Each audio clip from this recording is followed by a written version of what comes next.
Assalamualaikum warahmatullahi wabarakatuh. Hello Miss Egi, welcome back to IELTS 101 with Miss Tia. Enggak deng, ini adalah video pengganti dari kelas yang tidak kita lalui bersama nih selama beberapa waktu ini. Jadi nanti bakalan aku jelasin melalui video gitu. Nah nanti bakalan lumayan banyak ya kelasnya. Mudah-mudahan bisa membantu Miss Egi. Oke, daripada aku ngomong banyak-banyak, kita langsung mulai aja kali ya. Let's go. Dan kayaknya juga nggak perlu muka aku gitu. Jadi kita pakai PPT-nya aja. Oke, materinya aja. Oke, yang sekarang itu kita bakalan lanjut ke yang namanya note completion ya. Ini lanjutan dari yang kemarin. Nah, kalau kemarin itu masih milih ya, kalau sekarang itu udah harus isi sendiri gitu. Nah, gimana? Coba kita lihat. Nah, notes or sentence completion. Jadi di video ini Miss Egi bakalan belajar dua hal, notes dan juga sentence completion. Yang pertama adalah notes completion.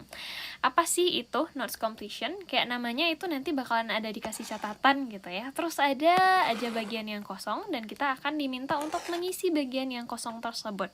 Nah gitu, mereka yang nyatet, mereka yang ngosongin gitu, tapi kita terus yang disuruh untuk nyari apa isinya. Nah bentukannya kira-kira itu kayak gini. Nah, complete the notes below. Nah mereka tuh bakalan kasih tahu ini tuh notes, kamu complete deh gitu. Oke, kayak gini ya. Terus lifting equipment for example must be manufactured blah blah blah. Nah terus titik-titik ini nih yang harus kita cari jawabannya teh apa. Oke. Terus gimana kalau kita menemukan jenis soal seperti ini, apa yang harus kita lakukan? Nanti step by stepnya seperti biasa itu di soal aku jelasin biar langsung kelihatan gitu kayak apa. Di sini hal yang harus dicatat itu ada beberapa. Yang pertama itu adalah batasan jumlah kata. Ini penting pakai banget. Kenapa? Karena kalau misalnya jumlah batasan kata kita itu salah, nah maka jawaban kita itu bakalan salah juga. Meskipun mungkin jawabannya tuh ada di sana gitu, memang ada di yang kita jawab itu jawabannya, tapi katanya tuh kebanyakan gitu, ternyata yang kita masukin tetap aja salah. Nah, contoh, mereka tuh bilang no more than 2 words. Nah, berarti kita nggak boleh jawab lebih dari 2 kata. Kalau satu kata boleh. Terus contoh nih, mereka bilangnya itu no more than 3 words, for example. Nah, itu maksudnya apa? Kalau no more than 3 words, no more than 3 words berarti kalau satu kata boleh nggak? Satu kata boleh, karena masih belum lebih dari 3 kata ya. 2 kata boleh nggak? Boleh. 3 kata boleh nggak? Boleh. 4 kata udah nggak boleh, karena udah lebih dari 3 kata. Iya, ini harus diingat-ingat, dicatat. Karena ada yang dia tuh udah jawab gitu kan, tapi ternyata kelewat gitu, kebanyakan katanya yang dia masukin, itu nggak bisa, karena pasti salah. Terus yang harus diingat lagi itu adalah ini, angka yang ditulis secara numerik, contohnya 72, kan ada 7, ada 2 gitu ya. Kalau kita mikirnya mungkin 2 kata gitu, enggak, itu dihitung sebagai satu kata aja. Terus kata-kata yang diberi tanda penghubung. Nah, tanda penghubung tuh yang ini nih, hypernya ini. Nah, itu juga dihitung sebagai satu kata aja. Contohnya di sini, state of the art ini ya, state of the art. Sebenarnya ada state 1, of 2, the 3, art 4 gitu. Tapi itu karena mereka dihubungkan dengan tanda penghubung ini, itu tetap dihitung sebagai satu kata aja, kayak gitu. Nah, terus yang perlu dicatat lagi adalah jawaban akan muncul dalam urutan yang sama dengan pertanyaan. Masih sama, true, false, not given juga tetap kayak gitu ya. Mereka tuh akan munculnya tuh berurutan. Nah, jadi kalau misalnya jawaban nomor 1 itu dia akan berada di atas jawaban nomor 2. Nah, nomor 3 itu akan berada di bawah jawaban nomor 2. Aku kasih example lagi kalau misalnya lupa. Kita anggap ada 2 paragraf di sini. Oke. Terus tiba-tiba, nggak tiba-tiba sih, kita nemu jawaban nomor 1 itu ternyata ada di paragraf pertama kalimat ini nih. Misal, nah, terus pertanyaan nomor 2 itu jawabannya kira-kira ada di mana? Nah, jawabannya itu ada setelah dari jawaban si nomor 1. Nah, setelah kalimatnya itu, yang ini nih, di bawahnya sini nih. Bisa jadi di sini gitu ya, nomor 2. Nah, bisa jadi ternyata di paragraf kedua, bisa jadi juga ternyata tuh di paragraf ketiga. Ternyata paragraf 2 itu nggak mengandung jawaban apa-apa, itu bisa. Nah, dia nggak bakalan berada di atas jawaban nomor 1 ini. Nemu di sini nih jawaban nomor 1, terus jawaban nomor 2 ternyata paling awal gitu, nggak mungkin. Nggak bakalan kayak gitu ya. Terus kalau misalnya jawaban nomor 2 itu ketemu di sini, jawaban nomor 3 itu akan berada setelahnya. Nah, setelah yang itu gitu. Jadi jangan buang-buang waktu untuk nyari jawaban atau baca lagi paragrafnya itu dari awal, padahal di sana udah nemu gitu jawaban untuk nomor 1. Jangan kayak gitu. Untuk menghemat waktu kita. Mereka akan berurutan. Oke. Kayak gitu ya. Terus ada lagi yang perlu dicatat? Well, nggak ada. Nanti kita langsung ke soalnya. Mungkin di sini yang harus kita bahas adalah gimana kita menebak kata dengan grammar. Kenapa kita belajar ini? Karena bisa loh ternyata kita kan kadang kosakata kita tuh ternyata belum sampai ya sampai sana gitu. Terus kita nggak tahu maksudnya itu apa, tapi kita masih tetap bisa nebaknya itu dengan apa? Dengan menggunakan grammar. Dia tuh jenis katanya apa? Karena ada salah satu student yang juga ternyata bisa dia kayak gitu. Dia nggak ngerti, dia dengan jujur bilang, saya nggak paham maksudnya apa, Miss, tapi nebak aja jenis katanya. Kan harusnya jenis katanya di sini noun. Yang noun di kalimat yang berisikan kata kunci itu ya cuma ini, maka jawabannya ini, katanya gitu. Jadi kita belajar ini dulu. Pertama, noun atau kata benda. Nah, kata benda itu dia akan muncul biasanya setelah kata kerja atau preposisi. Contoh, the main source. Dia bilang the main source of titik-titik is the sun.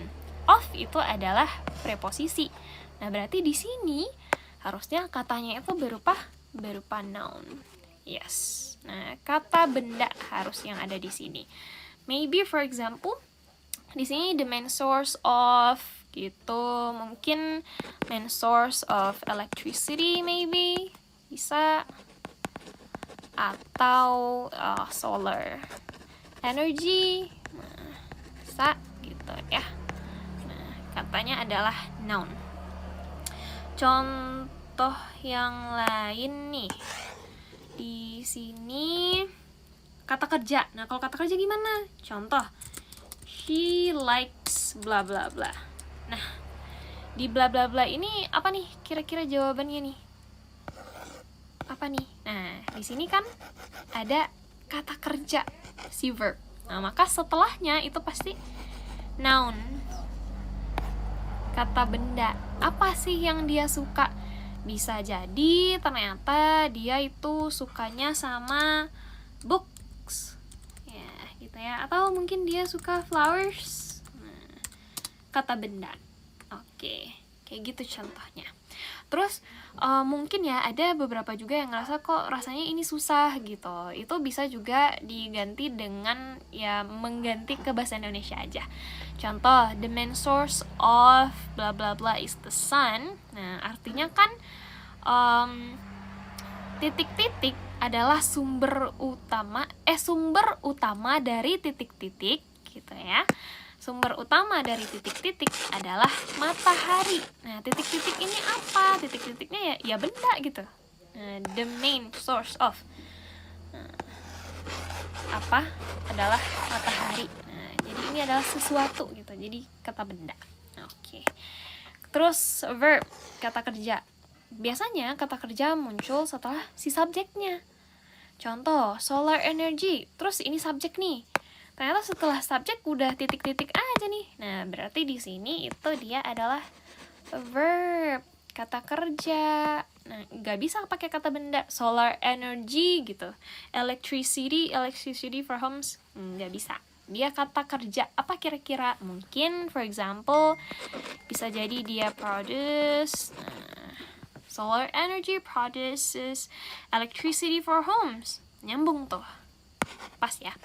contoh lain mungkin yang lebih sederhana kali ya. Contohnya nah ini nih, she titik gitu ya, him. Nah setelah subjeknya si she kosong, apa kira-kira? Nah isinya berarti adalah verbs, kata kerja. Kira-kira dia apain nih? Ternyata dia she punch him. Ternyata dipukul gitu misalnya. Atau maybe she loves him, bisa jadi. Kayak gitu. Oke. Itu kata kerja ya.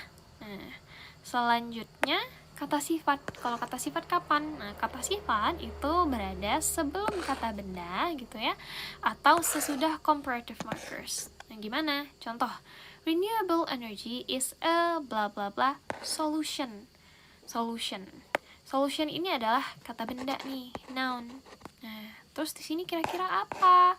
Di sini itu adalah adjective atau kata sifat. Solusi yang bagaimana sih? Nah, kalau di bahasa Indonesiain, renewable energy itu adalah solusi yang titik-titik gitu. Nah, solusi yang bagaimana? Nah itu kata sifat. Bisa jadi mungkin dia adalah solusi yang important. Nah, solusi yang penting ternyata. Important solution to pollution. Nah, gitu bisa. Oke. Terus sesudah comparative markers. Yang comparative markers itu apa? Comparative markers itu adalah yang menunjukkan perbandingan. Nah, more, less, as gitu. Itu menunjukkan perbandingan. Nah, contoh banget nih. Mungkin bilangnya this book is more blah blah blah than that book. Let's just say this. Nah, kira-kira ini apa? Nah, kalau di sini kan kita bisa lihat ada more nih. Nah, sesudah dari more ini, karena dia menunjukkan perbandingan, di sini itu harusnya adalah kata sifat atau adjective. Mungkin this book is more apa kira-kira? Mungkin more interesting gitu ya. Nah, kata sifat ternyata isinya gitu. Terus ini number atau angka, kalau ya berhubungan dengan angka gitu ya. For example, di sini mereka lagi ngomongin dollars. Nah, dollars ya di sini jawabannya adalah uang, duit gitu ya, number. Mungkin nanya salary-nya pejabat gitu. Itu kan dalam angka gitu, dan angkanya besar. Oke. Kayak gitu. Untuk menebak jenis kata dengan grammar ini mungkin agak pusing kalau misalnya di awal ya, tapi kalau misalnya dipahami dengan baik, itu nanti akan mempermudah sekali untuk menjawab jenis pertanyaannya. Oke. Kita masuk ke soalnya dan gimana ngerjainnya. Yang pertama, first of all, yang harus dilakukan adalah baca instruction. Harus selalu baca instruksinya. Dia bilang complete the notes below. Okay. And then kita lihat berapa jumlah kata yang dibutuhkan, yang diperbolehkan. Dia bilang one word only. Boleh 2 kata? Nggak boleh, karena cuma 1 kata. Oke. Terus, yang kita lakukan selanjutnya adalah baca soalnya dulu. Ya, baca soalnya dulu. Jangan dibaca teksnya terlebih dahulu, soalnya buang-buang waktu. Baca dulu soalnya. Nah, di note completion itu nanti bakalan ditemukan headings kayak gini. The small blue, gede banget cakapannya. The small blue masih gede. Bentar.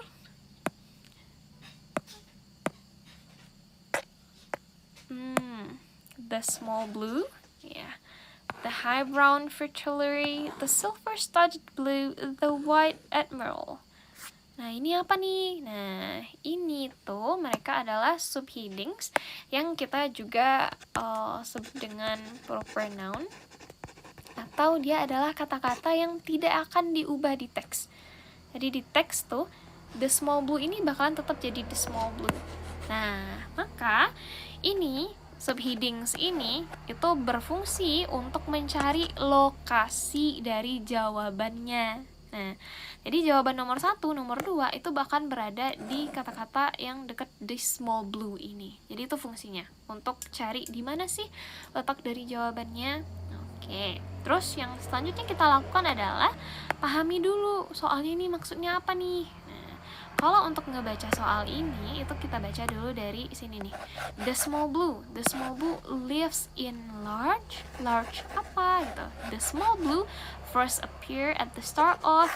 The small blue completes more than one reproductive cycle per year. Kayak gitu ya.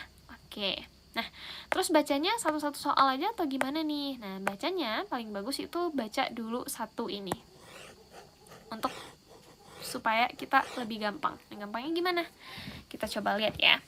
Yang the small blue lives in a large. Nah, itu nomor 1. Nomor 2, first appear at the start of. Nah, first appear of the start of ini akan menandakan kalau jawaban nomor 1 itu udah kelewat.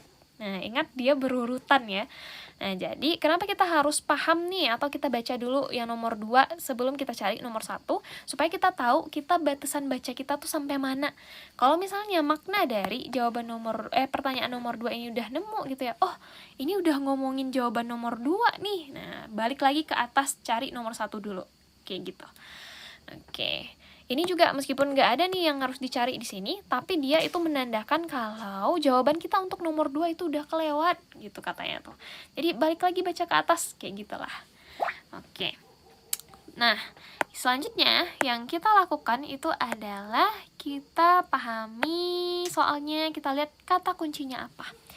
Nomor 1, sebagai contoh, the small blue lives in large bla bla bla. Nah, kalau ngikutin skema yang tadi ya, tips yang tadi, large itu adalah kata sifat. Kata sifat setelah kata sifat itu adalah noun. Ya, kayak gini. Large apa? Kalau di bahasa Indonesia kan ya, mereka tuh tinggal di sesuatu yang besar gitu, sesuatu. Nah, sesuatu itu adalah kata benda. Oke. Nah, nomor 2 di sini first appears at the start of. Of adalah preposisi, setelah preposisi adalah noun. Ya, mereka itu pertama kali muncul gitu ya di awal dari bla bla bla. Dari apa nih? Di awal apa gitu. Oke. Terus yang nomor 3, tetap kita harus paham, completes more than one reproductive cycle per year. Mereka tuh complete more than one reproductive cycle per year. Oke, udah semua nih. Terus yang kita lakukan sekarang adalah cari lokasinya. Cari lokasinya dengan menggunakan si subheadingsnya, the small blue. Di mana nih small blue di soal? Nah, ternyata di soal si small blue itu berada di, let's see here, small blue. Itu dia. Small blue tuh ternyata. Nah, terus baru deh kita lihat kata kuncinya yang paling tepat. Lives in a large. Nah, yang harus diingat adalah mereka itu tidak akan menggunakan kata yang sama. Pasti akan menggunakan sinonim, kata yang berbeda, tapi maknanya tuh sama dengan ini itu apa? Gitu. Nah, kalau di sini itu sebenarnya yang ini. The dainty small blue whose colonies are up to 100. Some develop into butterflies early in spring. Nah, ini udah beda lagi nih. Dainty small blue whose colonies are up to 100.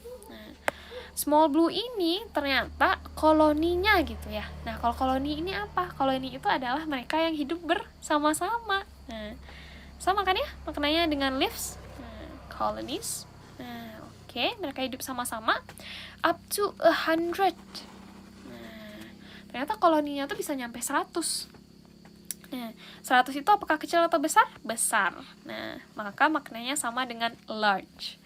Mungkin kalau misalnya dilihat, loh kok gitu? Nah, memang kayak gitu. Nanti mereka akan menggunakan kata-kata yang berbeda, tapi dengan makna yang masih sama, gitu. Jadi mereka lives in a large apa? In a large? ini. Apanya yang besar nih? Yang besar adalah kolonisnya. Jadi jawabannya adalah yang itu, si kolonisnya ini. Ya, kayak gitu. Oke, semoga bisa dipahami. Nah, Miss Egi bisa di stop dulu videonya, terus dibaca soalnya dan dijawab soal nomor 2, 3, 4, 5 sebagai latihan. Di stop aja, karena aku nggak bakalan bikin durasinya gitu ya. Miss Egi silahkan dikerjakan. Harusnya untuk 1, 2, 3, 4, 5 soal, paling lama itu 10 menit, paling lama banget itu 10 menit diusahain untuk latihan. Tapi karena latihan ya sebisanya aja, your pace aja. Oke. Kalau misalnya udah selesai, nanti silakan dilanjut videonya. Oke. Gimana nih Miss Egi, apakah sudah ketemu jawabannya? Ini nih ternyata jawabannya. Boleh dicek ya. Mudah-mudahan banyak yang bener. Dan aku bakalan coba untuk bahas sedikit supaya bisa paham. Oke.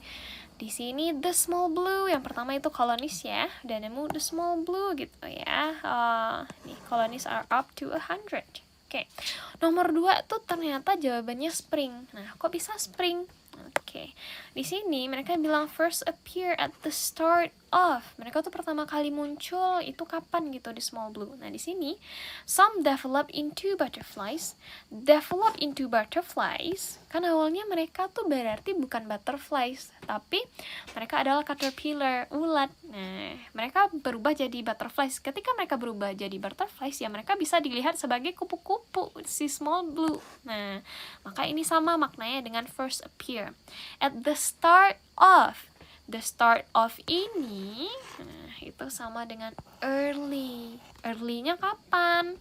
Early spring. Nah, maka jawabannya yang benar itu adalah spring. Gitu. Ya, ini ya. Jawaban nomor 1 di sini, jawaban nomor 2 ternyata ada di bawahnya kayak gini. Sebenarnya ini bisa bermacam-macam ya. Bisa jadi di bawah sini, bahkan malah di paragraf ketiga gitu. Tapi ini mereka memang lebih deket aja mereka ngasih jawabannya.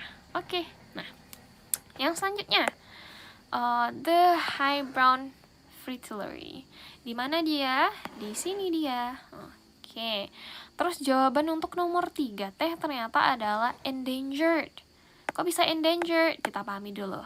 Di sini dia bilang the high brown fritillary itu is considered diconsider sebagai to be more, lebih gitu ya, lebih apa nih dari other species, dari spesies yang lain. Oke, di sini the high brown fritillary often described. Nah, describe ini maknanya sama dengan consider.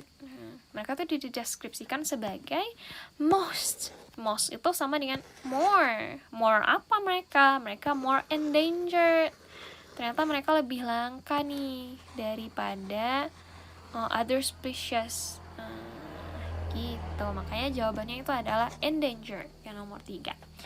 Nomor 4, its caterpillars occupy a limited range of. Oke, caterpillar nih ternyata occupy a limited range of something. Oke, noun ya dia. Apa nih? Nah, kita lihat di sini kata kuncinya itu ada caterpillars. Kita lihat deh. Brown often described in this group, it is only in compacted woodland and limestone pavement habitats. Nah, di grup ini limited gitu. Mereka tuh tinggalnya gitu ya, occupy limited, terbatas. Nah, kok terbatas? Terbatas itu sama dengan only, cuma gitu. Cuma di mana mereka adanya? Mereka cuma ada di compacted woodland dan limestone pavement habitats. Nah, karena cuma ada 2, itu berarti habitatnya itu limited range-nya. Nah, maka jawaban yang paling tepat di sini adalah habitats. Nah, kayak gitu. Terus yang nomor 5 itu dia udah the silver studded blue. Jawabannya Europe. Kok Europe? Kita lihat. The silver studded blue is already able to reproduce twice a year in warm areas of. Oke. Di sini silver studded blue.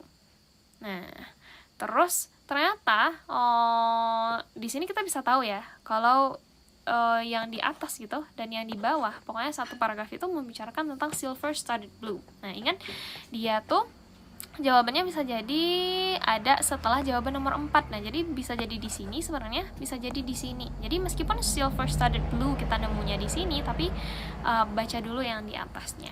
Karena jawabannya bisa jadi di sana dan di sini memang di sana jawabannya. Nah, di sini mereka bilang many of Britain single generation species show the capacity in continent Europe to add a second generation in years that are sufficiently warm. Nah, itu sama maknanya dengan ini, is already able itu mereka udah ada kapasitasnya to reproduce twice a year, a second generation. Kalau second generation berarti ada first generation juga, first generation terus ada second generation. Berarti dalam 1 tahun ada berapa? Ada 2 1 tahun. Iya, berarti bener nih ini ternyata. Terus di mana gitu? In warm areas or warm ya. Areas of di mana? Di Europe. Maka jawabannya itu Europe. Ya, kalau yang ini yang terakhir nih. The White Admiral. The White Admiral is found in areas of England. Di mana dia? Di sini The White Admiral of Southern England. Nah, yang ngomongin tentang England ya ini kata kuncinya gitu ya, England. Englandnya sebelah mana? Sebelah Southern. Maka jawabannya adalah Southern. Oke, bener berapa nih? Mudah-mudahan bener banyak ya. Oke, itu dia notes completion. Ini di stop ya karena mandiri ya belajarnya, terserah. Dan sekarang kita bakalan lanjut ke sentence completion. Sentence completion. Sentence completion ini apa? Nah, sentence completion ini itu ketika diberikan kalimat-kalimat dengan bagian yang kosong dan peserta diminta untuk mengisi kalimat yang kosong itu. Mirip-mirip ya sama sentence completion, tapi dia agak beda dikit. Nanti kita lihat bedanya seperti apa. Hal yang harus diingat itu juga sama. Batasan jumlah katanya gimana, terus angka yang ditulis itu masih sama ya. Nah, kalau dihubung itu satu kata aja, terus jawaban akan muncul berurutan sama tuh kayak yang tadi. Lumayan mirip ya. Nah, jadi kita bakalan lanjut. Nah, di sini ada tips yang lainnya. Ketika menemukan atau the sebelum titik-titiknya, nah maka bisa jadi itu dia adalah nouns. Nounsnya itu gimana aja? Yang pertama itu artikel itu digunakan ketika sebelum compound noun. Compound nouns ini apa? Compound nouns ini adalah ketika 2 kata membentuk satu kata. For example, fotokopi, bookshop, workshop. Itu kan 2 kata ya, work sama shop. Tapi digabung itu jadinya compound nouns. Nah, contoh ya bookshop. Jadi kalau nemu atau the, nah maka bisa jadi kalimat setelahnya adalah compound nouns itu. Terus artikel ini juga digunakan untuk adjective dengan ada nounnya. Contoh, such a white feather. Nah, white feather. White itu adalah adjective, feather adalah noun. Jadi dia ini adalah adjective with noun gitu ya, such a white feather. Sebelumnya itu dikasih dikasih artikel. Nah, terus artikel ini juga menandakan kalau misalnya Miss Egi itu harus mencari kata-kata yang bisa dihitung, bukan yang nggak bisa dihitung, karena dia itu sebuah gitu ya, berarti dia itu cuma satu kalau Oke, itu tips yang harus diingat lainnya. Oke, kita langsung ke sini. Contoh soalnya, complete the sentence below, dia bilang. Terus, ini hal yang pertama yang harus kita lakukan ya, selalu baca instructionnya. Setelah itu, dia bilang choose one word only. Itu langkah kita yang kedua, memastikan berapa jumlah katanya. Terus setelah itu baca soalnya dulu. Kita pahami dulu makna dari soalnya ini teh apa. Nah, bedanya kalau di note completion tadi dia tuh punya subheadings untuk memudahkan kita di mana nih lokasi jawaban-jawaban ini.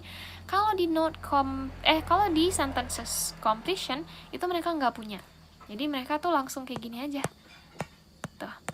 Jadi nomor 1, 2, 3, 4, dan 5 itu punya kata kunci yang beda-beda dan bakalan punya lokasi yang beda-beda. Kalau yang tadi nomor 1, 2 itu bisa jadi di lokasi yang sama.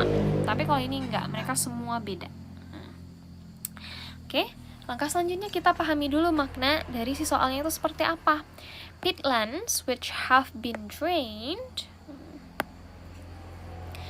Peatlands, gede banget.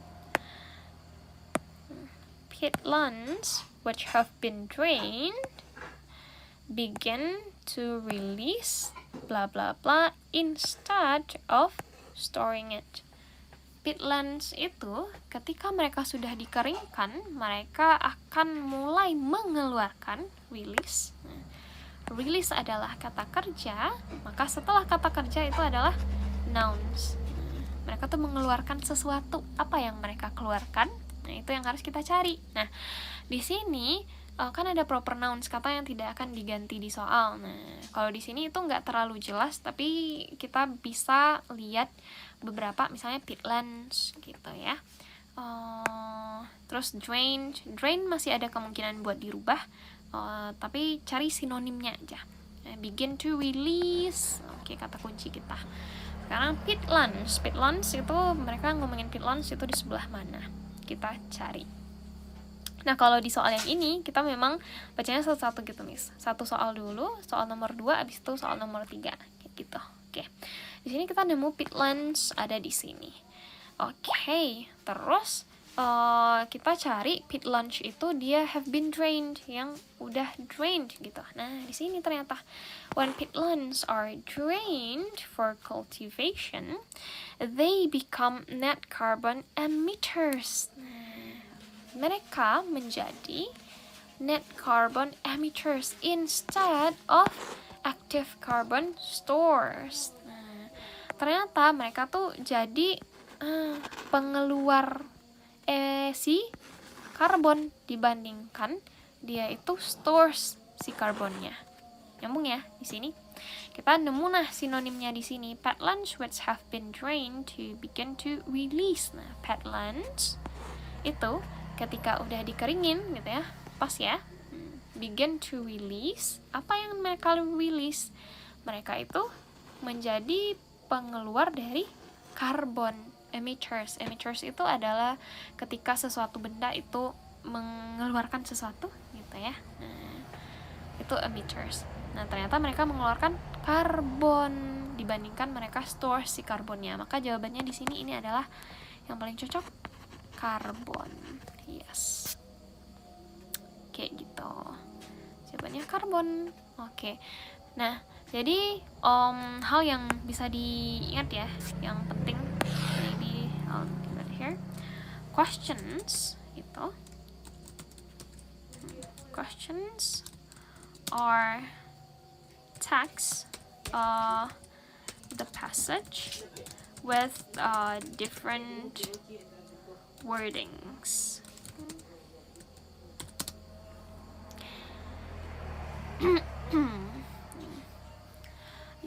Pertanyaan itu mereka adalah passage dengan kata-kata yang beda. Nah, jadi bisa yakin bahwa jawaban kita itu benar adalah ketika kita menemukan sinonim dari passage-nya itu dari soalnya itu di passage. Maka kita bisa yakin bahwa oh iya, lokasinya di sini, jawabannya benar itu ini. Itu adalah ketika kita bisa menemukan sinonim itu. Oke. Itu contoh untuk soal yang ini. Silahkan Miss Egi boleh untuk pause dulu, terus dikerjakan nomor 2, 3, 4, terus bakalan aku bahas. Silahkan di pause, kalau udah boleh dilanjutin.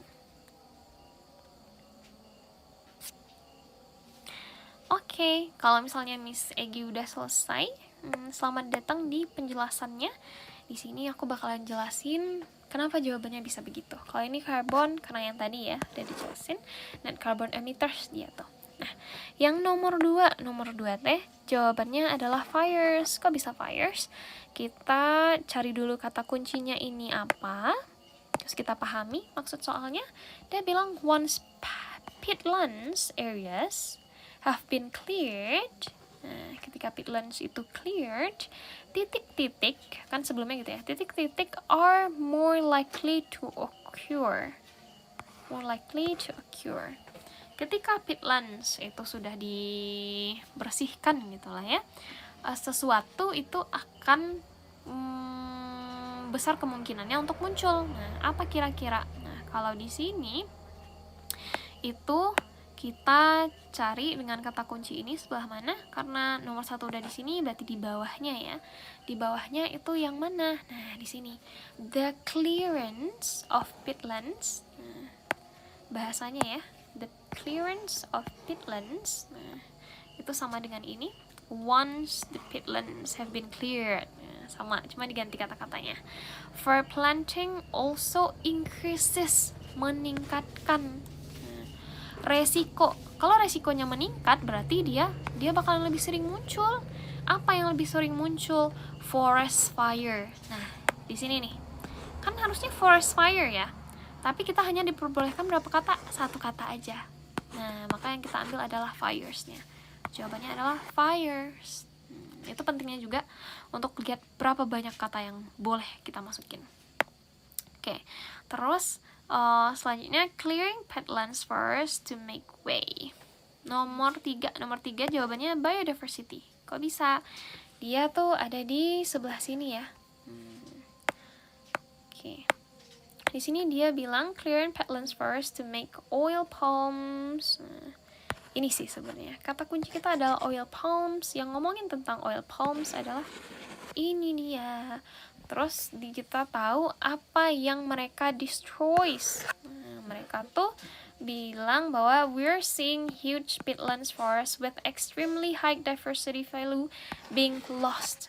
Nah, lost ini sama dengan destroyed. Terus apa yang lost? Yang lost adalah biodiversity. Sebenarnya high biodiversity, tapi dia hanya 1 kata, so diversity is the right answer. Nomor 4 adalah ditches. Nah, di sini water is drained out of peatlands. Out of peatlands through, waternya itu dihilangkan gitu ya, dikeringin dari ladang gambut ini dengan melalui apa? Nah, which are created by logging companies. Ini kata kunci kita. Terus kita nemu logging companies, here they are. Terus water drain, ini dia. These are then used to drain water. Apa this itu? This itu adalah they dig ditches. Mereka tuh menggali parit ternyata. Nah, menggali parit. Terus si parit inilah yang mereka jadiin buat masuk tuh ke dalam tempat gambutnya. Terus di sana juga mereka bakalan float the logs. Kayunya itu bakalan dibuat mengapung di sana buat jalan keluar. Nah, these are then used to drain water. Nah, terus akhirnya ditchesnya ini untuk drain water. Nah, maka di sini jawabannya adalah ditches. Nomor 4 jawabannya adalah subsidence. Kalau bisa, di sini mereka bilang draining peatlands leads to a serious problem which can eventually result in coastal flooding and land loss. Oke. Kan mereka udah bahas nih di sini, draining, mereka draining. Nah, meanwhile, the remainder of the solid matter in the pit start to move downwards in process known as subsidence. Pit comprises, so this is most alarming consequence. Most alarming consequence ini itu sama dengan serious problem. Serius banget nih problemnya. Eventually result in, mereka bilang ini result in flooded. Terus mereka juga bilang some province will lose 40% of their land mass dan land loss, flooding dan land loss. Nah itu tuh karena apa? Karena sih terjadinya proses ini, proses yang disebut dengan subsidence. Maka jawabannya adalah subsidence. Nah kalau misalnya aku nggak tahu berapa banyak benernya ya, mudah-mudahan banyak benernya, tapi kalau misalnya nggak terlalu banyak jangan khawatir, karena yang ini memang susah miss, karena ini memang kosakatanya agak susah. Tapi kalau misalnya latihan nanti kosakatanya bakalan makin banyak dan makin bisa. Oke, itu dia buat kelas hari ini, semoga bermanfaat. Sekian dari aku. Assalamualaikum warahmatullahi wabarakatuh.